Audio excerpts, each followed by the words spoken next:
Hi, my name is Michael Shatani, and I am a product manager with DWYER Instruments. Today we would like to thank you for your purchase of our series GSTA gas sensing transmitter.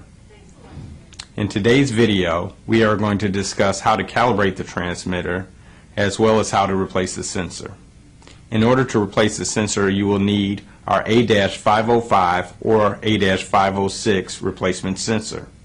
Also, you will need an A-507 calibration adapter, an A-449 remote LCD display, and a Series GSTA calibration gas kit. Now let's get started. The first step is going to be to remove the cover from the transmitter.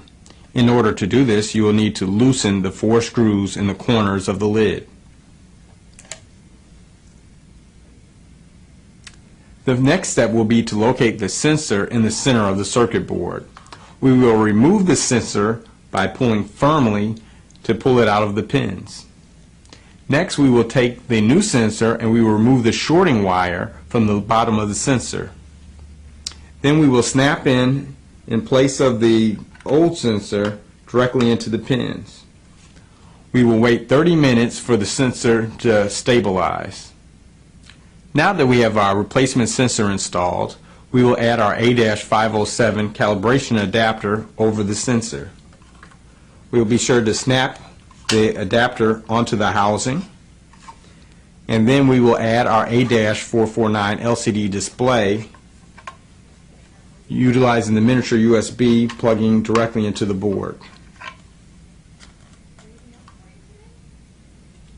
The next step will be to assemble the Series GSTA gas calibration kit. The gas calibration kit includes 2 cylinders of gas, a regulator valve, as well as tubing. The first step will be to remove the cap from the gas cylinder. Next, we will attach the gas regulator valve to the cylinder. While we're attaching the gas regulator valve to the cylinder, we want to make sure that we're in a well-ventilated area to prevent any kind of poisoning. Next, we will check the pressure gauge to make sure that there is pressure in the cylinder. Now that the gas calibration kit is assembled, we will connect the tubing from the calibration adapter to the regulator valve. The valve will flow the gas at a ½ liter per minute, so each cylinder should be able to calibrate about 8 to 12 transmitters. Once the tubing is connected to the nitrogen cylinder, or the sensor is vented to a 0 part per million carbon monoxide environment, the transmitter should be powered. The display on the A449 LCD display will show the present detected gas level. Press the span and 0 button simultaneously for 5 seconds to enter the calibration menu. The display will change to recal in the upper right hand corner of the display and 0 on the main display. It is recommended that the gas be allowed to flow for up to 3 minutes to ensure that the air above the sensor is completely purged of any carbon monoxide. Then hold the 0 button for 5 seconds. The main display will show 200 parts per million and cal will remain in the upper right hand corner of the display. If a gas concentration other than 200 parts per million is being used to calibrate the sensor, the span value will have to be changed by pressing and releasing the span button. The digit to the farthest left will begin to flash. The value button will increment that value. The digit button will change the active digit to the next digit to the right of the current digit.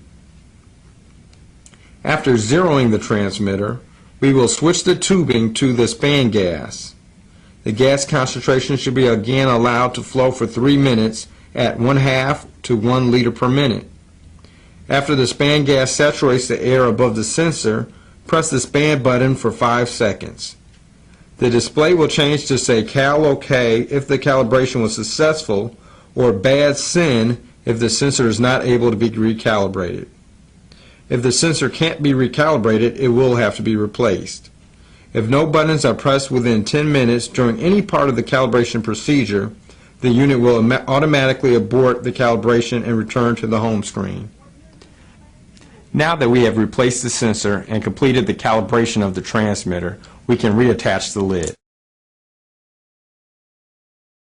This calibration procedure should be done every 6 months for optimal accuracy of the transmitter. The sensor should only be replaced when bad SIN is displayed on the LCD. If you have any questions about any of the procedures discussed in this video, please contact our technical support team. Thank you for watching.